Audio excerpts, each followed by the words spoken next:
Hello friends, कसे आहात सर्व? Welcome to my YouTube channel. आपण CRPC 1973 हा सब्जेक्ट बघत आहोत आणि आज आपण processes to compel appearance section 61 to 90 of CRPC बघणार आहोत. आरोपीला कोर्टामध्ये हजर ठेवण्यासाठी या प्रोसेसेसचा यूज केला जातो. तर बघूयात की नेमक्या कोणत्या कोणत्या प्रोसेसेस आहेत, कोणकोणत्या त्याचे काइंड्स आहेत प्रोसेसेसचे. तर सगळ्यात पहिल्यांदा बघूयात summons. Section 61 to 69 of CRPC deals with summons. आता समन्समध्ये सुरुवातीला बघूयात form of summons. Every summons shall be in writing, in duplicate, signed by the presiding officer of the court or by any other authorized person by High Court. It shall bear the seal of the court. आणि याचा जो form आहे, form 1 of schedule 2 of CRPC. म्हणजे कशा पद्धतीचा summons असावा की एकतर तो रायटिंगमध्ये तो डुप्लिकेट असावा, त्यावर प्रिसाइडिंग ऑफिसरची सही असावी, कोर्टाचा शिक्का असावा आणि शेड्यूल 2मध्ये फॉर्म नंबर 1 जो आहे तो त्याचा फॉर्मॅट आहे, तशा पद्धतीमध्ये तो समन्स असावा.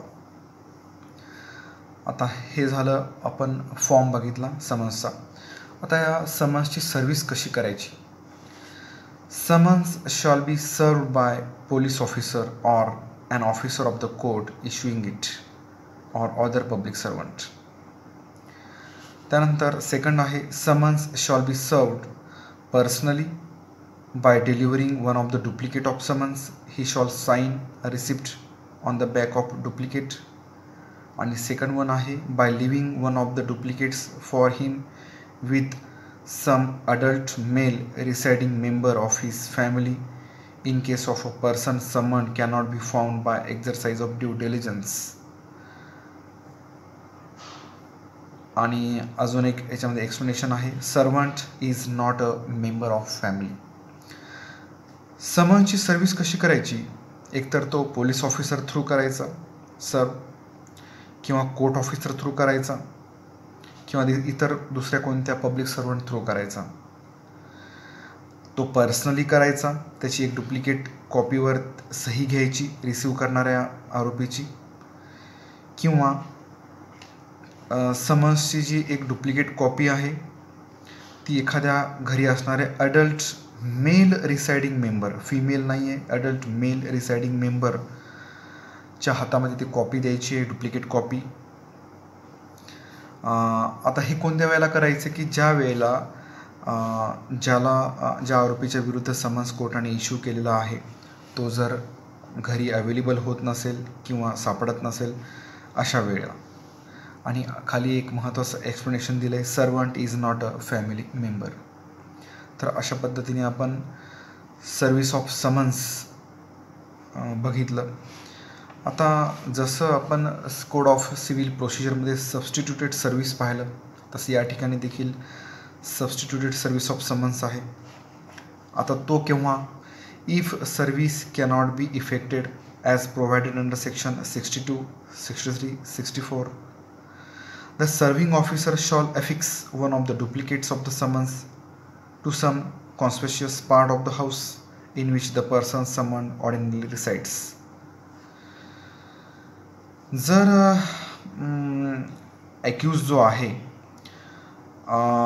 तो जर त्याच्यावर जर डायरेक्ट सर्व्हिस करणं पॉसिबल होत नसेल, वर ज्या दिलेल्या रेग्युलर ज्या सर्व्हिसेस आहेत त्या पद्धतीने जर समन्स सर्व करणं जर पॉसिबल होत नसेल, तर सर्व्हिंग ऑफिसरला CRPC पॉवर प्रोव्हाइड करतो आहे की समन्सची जी एक डुप्लिकेट कॉपी आहे ती जी कॉपी आहे ती एखाद्या घराच्या दर्शनी भागावर त्यांनी ती लावायची आहे, ज्या ठिकाणी तो जो आरोपी आहे तो राहतोय अशी खात्रीलायक माहिती त्या सर्विंग करणाऱ्या ऑफिसरकडे असेल. आणि त्यानंतर कोर्ट काय करेल, thereupon court may either declare that summons has been duly serve or order fresh service in such manner as it consider proper. अशा केसमध्ये कोर्ट काय करेल, एकतर समन्स हा ड्युली सर्व झाला असं एक प्रिझ्यूम करेल, डिक्लेअर करेल, किंवा फ्रेश सर्व्हिसची ऑर्डर करेल. त्यानंतर इतर इम्पॉर्टंट प्रोव्हिजन्स बघूयात समन्सशी related. Suppose service on corporation or societies, secretary, local management किंवा प्रिन्सिपल ऑफिसर यांच्यावर तो सर्व करावा लागेल. Service on government servant, court shall send it in duplicate to head of the office. Head shall serve it and shall return it to court under his signature with endorsement. Government सर्वंटच्या बाबतीमध्ये काय करेल, जो head आहे त्या हेडला court summons पाठवेल, duplicate copy पाठवेल. आणि त्यानंतर तो जो हेड आहे त्या डिपार्टमेंटचा, गव्हर्मेंट डिपार्टमेंटचा, तो काय करेल की त्या पर्टिक्युलर व्यक्तीवर तो सर्व करेल आणि तो रिटर्न करेल कोर्टाला त्याच्या सहीने, त्यावर इंडॉर्समेंट लिहून तो सर्व झाला नाही झाला आहे. त्यानंतर आहे सर्व्हिस आउटसाईड लोकल लिमिट्स. कोर्टाच्या लोकल लिमिट्सच्या बाहेर जर सर्व्हिस करायची असेल तर अशा वेळेला कोर्ट काय करेल, court shall send such summons in duplicate to a magistrate of other jurisdiction. त्या ज्युरिस्डिक्शनमधल्या मॅजिस्ट्रेटला कोर्ट ते समन्स सेंड करेल. Service of summons on witnesses by post. A court issuing a summons to a witness may, in addition to and simultaneously with the issue of such summons, direct a copy of the summons to be served by RPAD addressed to the witness. Court काय करेल, विटनेसला summons पाठवताना regular service use करेल आणि त्यासोबतच एक copy जी आहे ती RPAD देखील त्या विटनेसच्या पत्त्यावर पाठवेल. तर अशा पद्धतीने आपण प्रोसेसेस टू कंपेल अपिरियन्स मधली पहिली प्रोसेस आपण पाहिली आहे, summons section 61 to 69 of CRPC. यानंतर सेकंड आहे warrant of arrest. Second process जी आहे ती warrant of arrest section 70 to 81 of CRPC. तर बघूयात की वॉरंट ऑफ अरेस्टशी रिलेटेड काय काय प्रोव्हिजन्स CRPCमध्ये आहेत.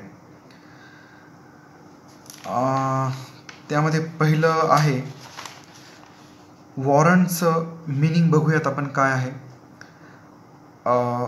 It is a written order of a court address to one or more police officer directing to arrest a person whose name and address is given with the offense charged for the producing him before the court on a specified date and time. समन्समध्ये आपण directly त्या आरोपीला summons जातो हे पाहिलं, परंतु ह्याच्यामध्ये directly आरोपीला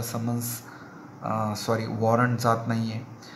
warrant हे पोलीस अधिकाऱ्यांना उद्देशून काढलेलं असतं की तुम्ही त्या व्यक्तीला जाऊन घेऊन या म्हणून असा एक आदेश त्यामध्ये दिलेला असतो. म्हणजेच एक मराठीमध्ये सोपं जर उदाहरण द्यायचं झालं तर समन्स मीन्स तुम्ही या, वॉरंट मीन्स त्याला घेऊन या. असा एक साधा फरक आहे समन्स आणि वॉरंटमध्ये. तर बघूयात वॉरंटची मिनिंग काय आहे ते बघूयात. वॉरंट म्हणजे एक रिटन ऑर्डर आहे जी एक किंवा एकापेक्षा जास्त पोलीस अधिकाऱ्यांना उद्देशून दिलेली असेल की तुम्ही एखाद्या पर्टिक्युलर व्यक्तीला, ज्याचं नाव त्या वॉरंटवर लिहिलेलं आहे, अशा व्यक्तीला त्या ठिकाणी प्रोड्यूस करायचं आहे. त्यामध्ये ती डेट पण दिलेली असेल आणि टाईम पण दिलेला असेल की तुम्ही या पर्टिक्युलर टाईमला, डेटला वॉरंटमध्ये ज्या व्यक्तीचं नाव, पत्ता आहे त्या व्यक्तीच्या पत्त्यावर जाऊन त्याला तुम्ही त्या ठिकाणी माझ्यासमोर घेऊन येऊन हजर करायचं आहे. असं साधा त्याचा अर्थ होतो वॉरंटचा. एक महत्त्वाचा फरक याच ठिकाणी हाच आहे की वॉरंट डायरेक्टली आरोपीला काढलेला नसतो, तर पोलिसांना तो उद्देशून काढलेला असतो. फॉर्म ऑफ वॉरंट बघूयात. रायटिंगमध्ये असावा, sign by presiding officer, shall bear the seal of the court.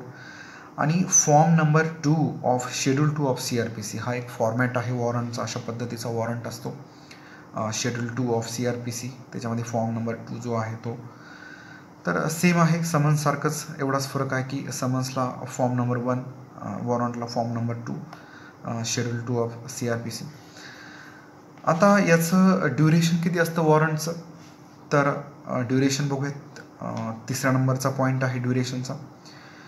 Duration of warrant त्यामध्ये first until it is cancel by the court, court जोपर्यंत कॅन्सल करत नाही तोपर्यंत. किंवा second until it is executed. Executed means बजावणी त्याची जोपर्यंत होत नाही तोपर्यंत, मीन्स त्या व्यक्तीला जोपर्यंत कोर्टामध्ये प्रोड्यूस करत नाहीत तोपर्यंत. आता हे कुणाला वॉरंट उद्देशून काढलेले असतात कोर्टाने. चौथ्या नंबरचा पॉईंट आहे warrants directed to number 1 police officer or any other person if no police available for the arrest of any escaped convict, proclaimed offender आणि accused of non-bailable offense who is evading arrest. तो जर एक पळून गेलेला कैदी असेल, फरार म्हणून ज्याला घोषित केलेला आहे असा एक ऑफेंडर असेल, किंवा नॉन बेलेबल ऑफेन्समधला एक आरोपी असेल जो स्वतःची अरेस्ट टाळतोय, अशा वेळेला जर पोलीस अवेलेबल नसतील तर कोणत्याही व्यक्तीला उद्देशून मॅजिस्ट्रेट वॉरंट काढू शकतात की त्याला, त्या आरोपीला जिथं कुठे तो असेल त्याला घेऊन या माझ्यासमोर म्हणून. त्यामुळं आपल्याला या ठिकाणी 2 गोष्टी महत्त्वाच्या आहेत, पोलीस ऑफिसरला आणि एनी अदर पर्सन, जर पोलीस ऑफिसर अवेलेबल नसेल अशा वेळेला. या 2च लोकांना वॉरंट डायरेक्शन दिलेलं असतं वॉरंटचं. त्यानंतर आहे warrant may be executed at any place in India. त्यानंतर शेवटचं आहे वॉरंटमध्ये person arrested to be brought before court without delay. Suppose other पर्सननी वॉरंटला फॉलो करत, वॉरंटचं ओबे करत एखाद्या व्यक्तीला अरेस्ट जरी केली तरी अशा व्यक्तींनी विदाऊट एनी डिले जो आहे तो उशीर न करता न्यायाधीशांच्या समोर, मॅजिस्ट्रेटच्या समोर अशा आरोपीला हजर ठेवणं आवश्यक आहे. Person arrested to be brought before court without delay. Delay shall not exceed 24 hours excluding of the time necessary for the journey. तर अशा पद्धतीने आपण वॉरंट ऑफ अरेस्टचे चे प्रोव्हिजन्स बघितले, सेक्शन 72-81 ऑफ CRPC. आता समन्स पाठवला त्यानंतर वॉरंट देखील त्याला बजावला गेलेला आहे, तरी देखील त्याला बजावून येत नाही आहे किंवा तो अरेस्ट होत नाही आहे. तर अशा वेळेला कोर्ट काय करेल की तिसरं जे आहे प्रोसेस त्याचा यूज करेल. तिसरं आहे proclamation of an offender absconder, section 82. फरार म्हणून घोषित करणे, सेक्शन 82 ऑफ CRPC. त्याचे प्रोव्हिजन्स काय आहेत ते बघूया. Court may issue proclamation in following cases. कोर्ट खालील परिस्थितीमध्ये प्रोक्लेमेशन इश्यू करेल. कोणत्या कोणत्या त्या पाहूयात आता. If court has reason to believe that number 1 any person against whom a warrant has been issued and he is absconded or concealing himself to avoid execution of warrant, such court may publish a written proclamation require him to appear at a specified place and at a specified time. कोणत्या कोणत्या केसेसमध्ये court proclamation issue करेल, तर कोर्टाला ज्या वेळेला खात्री असेल की एखाद्या व्यक्तीविरुद्ध वॉरंट काढलं आहे आणि तो फरार झालेला आहे किंवा तो जाणीवपूर्वक टाळाटाळ करतो आहे, कोर्टाच्या समोर येत नाही आहे, स्वतःला त्यांनी एखाद्या अननोन ठिकाणी स्वतःला त्यांनी हे करून घेतलेलं, लपून स्वतःला ठेवलेलं आहे हा वॉरंटची बजावणी होऊ नये म्हणून, तर अशा वेळेला कोर्ट रिटन प्रोक्लेमेशन पब्लिश करेल आणि त्या प्रोक्लेमेशनमध्ये असा उल्लेख असेल की दिलेल्या वेळेला आणि दिलेल्या दिवशी त्या फरार झालेल्या आरोपींनी हजर राहायचं आहे कोर्टामध्ये. हा झाला first point. Court may issue proclamation in following cases. First point. Second one is proclamation shall be directed to appear before court not less than 30 days from the date of publishing such a proclamation. आता proclamation ज्या वेळेला court issue करेल त्यावेळेला 30 दिवसाच्या नंतरची एक तारीख court देईल आणि त्या तारखेला कोर्ट त्या आरोपीला हजर राहायला सांगेल. नॉट लेस दॅन 30 डेज म्हणजे 3 दिवसापेक्षा जास्तची एक डेट त्यामध्ये फिक्स करायची आहे आणि त्या डेटला उपस्थित राहण्याचे प्रेझेंट राहण्याचे कोर्टासमोर ऑर्डर्स त्यामध्ये द्यायचे आहेत त्या आरोपीला. Proclamation shall be directed to appear before court not less than 30 days from the date of publishing such proclamation. हा आपण सेकंड पॉईंट पाहिला. आता याची प्रोसिजर आपण बघूयात. Third point proclamation of an ॲब्स्कॉन्डरमधला थर्ड पॉईंट प्रोसिजर. फर्स्ट आहे it shall be publicly read in some conspicuous place of the town or village in which such person ordinarily resides. Procedure अशी आहे याची प्रोक्लेमेशनची की सगळ्यांना large पब्लिकला दिसेल अशा पद्धतीने तो लावावा. पब्लिक प्लेसला तो चिटकवण्यात यावा, तिथे लावण्यात यावा आणि ती पब्लिक प्लेस अशा ठिकाणी असावी की ज्या ठिकाणी तो आरोपी ज्या शहरात ज्या गावात राहिला आहे अशा गावातली ती पब्लिक प्लेस असावी. त्यानंतर it shall be affix to some conspicuous part of the house of the accused. आरोपी ज्या ठिकाणी आधी राहिला आहे किंवा राहत आलेला आहे अशा घराच्या दर्शनी भागाला तो जो प्रोक्लेमेशन आहे ते लावण्यात यावं. त्याचबरोबर it shall be affix to some conspicuous part of the court house. Court हाऊसच्या दर्शनी भागाला किंवा नोटीस बोर्डवर ते चिटकवण्यात यावं. त्यानंतर प्रोसिजरमधला चौथा पॉईंट आहे court may direct a copy of the proclamation to be published in a daily newspaper circulating in the place where accused resides. Court असंही आदेश देऊ शकतं की ती जी प्रोक्लेमेशनची जी कॉपी आहे ती आरोपी ज्या एरियामध्ये राहतो आहे, ज्या शहरामध्ये राहतो आहे त्या शहरामधल्या लोकल न्यूजपेपरमध्ये ती पब्लिश करण्यात यावी असे देखील कोर्ट डायरेक्शन देऊ शकतं. Court may direct a copy of the proclamation to be published in a daily newspaper circulating in the place where accused resides. त्यानंतर पाचवा पॉईंट आहे प्रोसिजरमधला if proclamation published in respect of offences under section 302, 304, 382, 395 etcetera म्हणजेच murder, डकेती वगैरेशी related जे offences आहेत, culpable homicide वगैरे. आणि if accused fails to appear at the specified time and place the court after making inquiry may pronounce him proclaimed offender and make a declaration to that effect. If proclamation published in respect of offenses 302, 304, 382, 395 and accused fails to appear at the specified time and place, the court after making inquiry may pronounce him proclaimed offender and make a declaration to that effect. Court अशा वेळेला काय करेल की फरार म्हणून घोषित करेल, अशा प्रकारचा तो डिक्लेरेशन देईल. आता प्रोसेसेसमधला आपण सगळ्यात शेवटचा काइंड बघूयात, शेवटचा प्रकार बघूयात. आपण याआधी 3 प्रकार बघितले: summons, warrant, proclamation of an absconder. त्यानंतर आता शेवटचा एक प्रकार बघूयात प्रोसेसेसचा, तो म्हणजे attachment of property. Section 83 to 86 of CRPC deals with attachment of property. त्यामध्ये फर्स्ट पॉईंट आहे court may order the attachment in following cases. आता कोणत्या कोणत्या केसेसमध्ये कोर्ट अटॅचमेंटची ऑर्डर पास करेल?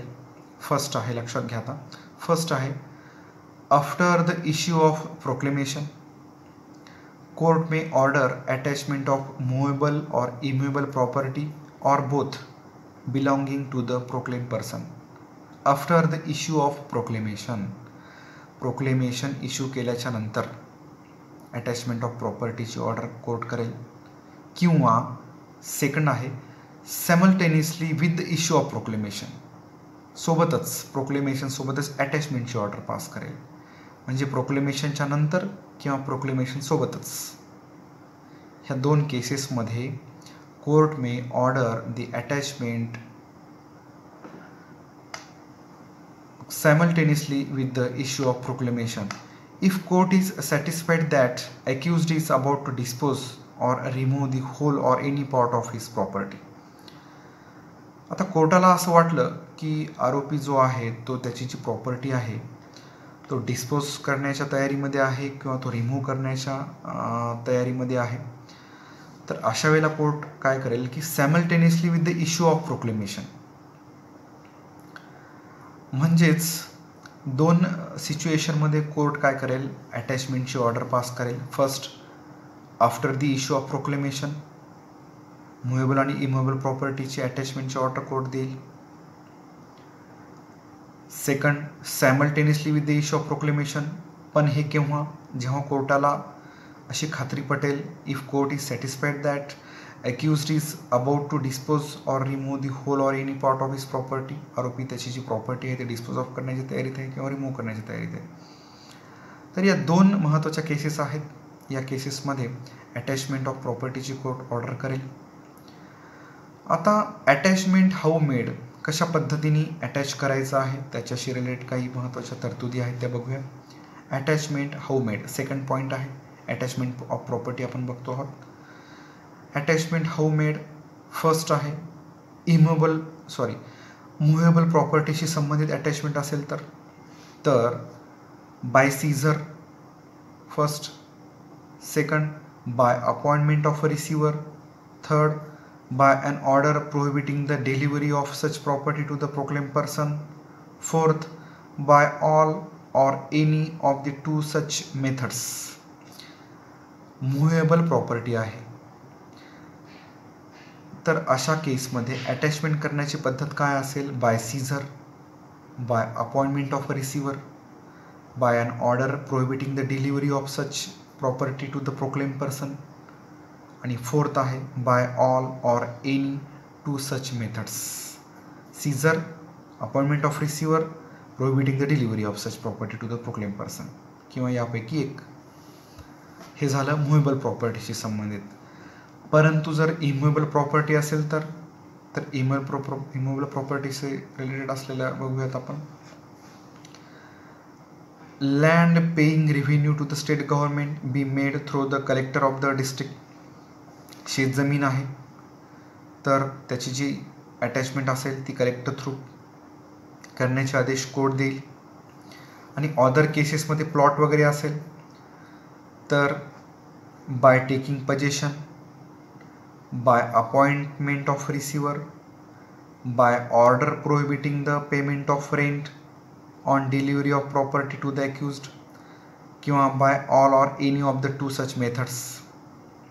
लक्षात घ्या आता, इमूवेबल प्रॉपर्टी असेल म्हणजेच लँड पेईंग रेव्हेन्यू म्हणजेच शेतजमीन असेल तर कलेक्टर थ्रू करण्यात येईल अटॅचमेंट.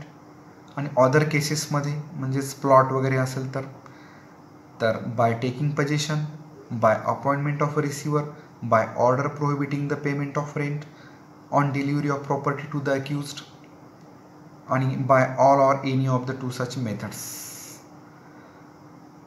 त्यानंतर तिसरं बघूयात आपण. मुव्हेबल प्रॉपर्टी पाहिली, इमुवेबल प्रॉपर्टी पाहिली, परंतु जर प्रॉपर्टी ही पेरिशेबल नेचरची असेल तर तिसरं बघूयात. If property is of a perishable nature court may order immediate sale, proceeds of the sale shall be abide order of the court.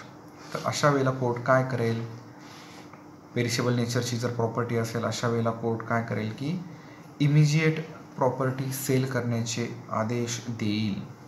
तर आपण अशा पद्धतीने अटॅचमेंट हाऊ मेड असं बघितलं, मुव्हेबल प्रॉपर्टीशी संबंधित प्रोव्हिजन बघितले, इमूव्हेबल प्रॉपर्टीशी संबंधित प्रोव्हिजन पाहिले आणि प्रॉपर्टी जर पेरिशेबल नेचरची असेल तर कोर्ट इमिजिएट सेलची ऑर्डर देईल हे देखील आपण पाहिलं. आता तिसरा पॉईंट आहे यातलाच अटॅचमेंट ऑफ प्रॉपर्टीचा. याच्या बाबतीत काही क्लेम्स किंवा काही ऑब्जेक्शन असतील तर अशा परिस्थितीमध्ये काय करावं लागेल. Claims and objections to the attachment. Interested person made an objection within 6 months from attachment date. 6 महिन्याच्या आत अटॅचमेंटची जी डेट असेल ना, तिथून 6 महिन्याच्या आत एखाद्या व्यक्तीचा त्याच्यामध्ये इंटरेस्ट असेल तर अशा व्यक्तीने ऑब्जेक्शन घ्यायचं आहे. If objection is accepted by the court it may release the property. कोर्टाने जर ऑब्जेक्शन अशा व्यक्तीचं जर ऑलोड केलं, ऐकून घेतलं, मान्य केलं तर कोर्ट काय करेल, by it may release the property, court ती प्रॉपर्टी रिलीज करण्याचे आदेश देईल. परंतु जर डिसऑलोड केलं तो जो अर्ज ऑब्जेक्शन घेणाऱ्याचा, तर डिसऑलोड जर केलं तर तो जो व्यक्ती आहे ज्याने ऑब्जेक्शन घेतलं आहे अटॅचमेंटला, person may institute a suit within 1 year after the date of said order. डिसऑलोडच्या ऑर्डरपासून 1 वर्षाच्या आत तो जो व्यक्ती आहे, ॲग्रीड पर्सन आहे, तो सूट दाखल करू शकतो कोर्टामध्ये. त्याच्याकडे ते एक ऑप्शन आहे, ती एक रेमेडी आहे. आता चौथा पॉईंट बघूयात यातला महत्त्वाचा अटॅचमेंटमधला, की जर प्रोक्लेम्ड पर्सन जर अपियर झाला दिलेल्या वेळेमध्ये, विहित मुदतीमध्ये, तर काय होतं पुढं. If proclaimed person appears within a time, court may release the property from attachment. Court ती जी प्रॉपर्टी आहे ती रिलीज करेल. आणि जर दिलेल्या वेळेमध्ये, विहित मुदतीमध्ये तो जर अपियर झाला नाही तर property under attachment shall be at disposal of the state government. म्हणजेच if he does not appear within a time, property under attachment shall be at disposal of the state government. State government विल्हेवाट त्याची लावू शकतं. त्यानंतर अजून एक महत्त्वाचा aspect आहे, it shall not be sold until the expiration of 6 months from the date of attachment or until the disposal of any objection unless it is subject to speedy and natural decay. एक महत्त्वाचं याच्यामध्ये condition आहे की अटॅचमेंटपासून 6 महिने झाल्याशिवाय ती property sold out करता येणार नाही आहे गव्हर्नमेंटला, किंवा त्याच्याशी रिलेटेड एखादं ऑब्जेक्शन एखाद्या व्यक्तीने घेतलं तर ऑब्जेक्शन जोपर्यंत फायनली डिसाईड होत नाही तोपर्यंत ती प्रॉपर्टी विकता येणार नाही. परंतु याला एक्सेप्शन आहे. सपोज ती जर प्रॉपर्टी स्पीडी आणि नॅचरल डिकेची असेल, पेरिशेबल नेचरची असेल, खराब होणारी असेल लवकरात लवकर, तर अशा वेळेला मात्र हा 6 महिन्याचा जो ड्युरेशन आहे ते या ठिकाणी लागू होणार नाही. त्यानंतरचा एक पॉईंट बघूयात. If proclaim person appears and brought within 2 years from attachment and satisfied the court that he did not abscond or conceal himself to avoid summons and that he had not notice of proclamation. Suppose की ज्याच्या विरोधात proclamation कोर्टाने issue केलं आहे असा व्यक्ती 2 वर्षाच्या आत कोर्टासमोर अपियर होतोय किंवा त्याला आणलं जात आहे, कधीपासून, अटॅचमेंट त्याची जी प्रॉपर्टी केल्यापासून, आणि तो व्यक्ती कोर्टाला खात्री पटवून देतोय की तो काही पळून गेला नव्हता किंवा त्याने स्वतःला लपवलं देखील नव्हतं समन्सला अवॉइड करण्यासाठी, आणि त्याला या प्रोक्लेमेशनची देखील नोटीस नव्हती, त्याला कल्पना नव्हती या प्रोक्लेमेशनची. तर अशा वेळेला कोर्ट काय करेल, इफ प्रॉपर्टी इज सोल्ड, जर प्रॉपर्टी ऑलरेडी जर त्याची सेल झालेली असेल तर the net proceeds of the sale shall, after satisfying therefrom all costs incurred in consequences of attachment be delivered to him. त्याची जी प्रॉपर्टी कोर्टाने किंवा सरकारने विकली असेल अशा वेळेस, तर त्याचे जे विक्री होऊन आलेला जो पैसा असेल त्या पैशातून अटॅचमेंटसाठीचा जो खर्च आला आहे, इतर काही मिसलेनियस काही एक्सपेन्सेस झालेले आहेत, ते त्यातून मायनस करून उरलेली जी रक्कम आहे ती त्या व्यक्तीला दिली जाईल. परंतु त्यासाठी कंडिशन एकच आहे की त्या आरोपीनी कोर्टाला सॅटिस्फाय करणं आवश्यक आहे की तो ॲब्स्कॉन्ड झालेला नव्हता, तो स्वतःला त्यांनी मुद्दाम लपवून ठेवलेलं नव्हतं किंवा तो अवॉइड करत नव्हता समन्सच्या सर्व्हिससाठी. अशा वेळेसच कोर्ट ही ऑर्डर करेल. त्यानंतर शेवटचा पॉईंट आहे, aggrieved person by any refusal to deliver property or proceeds of the sale may appeal to superior court. Suppose कोर्टाने रिफ्यूज केलं किंवा प्रॉपर्टी द्यायला नकार दिला किंवा प्रोसीड्स ऑफ द सेलमधून जो काही पैसा मिळाला तो देखील त्या आरोपीला परत करायला न्यायालयाने नकार दिला, तर सुपिरियर कोर्टात हा ॲग्रीव्ड पर्सन हा आरोपी जाऊ शकतो. तर अशा रीतीने आपण processes to compel appearance section 61 to 90 of CRPC 1973 हा एक महत्त्वाचा क्वेश्चन आपण बघितला. JMFC मेन्स एक्झामिनेशनला यावर लॉंग क्वेश्चन येऊ शकतो, प्रोसेसेस टू कंपेल अपीरियन्स या नावाने, किंवा समन्स, वॉरंट, प्रोक्लेमेशन किंवा अटॅचमेंट यापैकी कोणत्याही टॉपिकवर शॉर्ट नोट्स देखील येऊ शकतात. असेच CRPCचे पुढील व्हिडिओ पाहण्यासाठी माझ्या या चॅनलला लाईक करा, शेअर करा आणि सबस्क्राईब करा आणि स्वतःची काळजी घ्या. थँक्यू.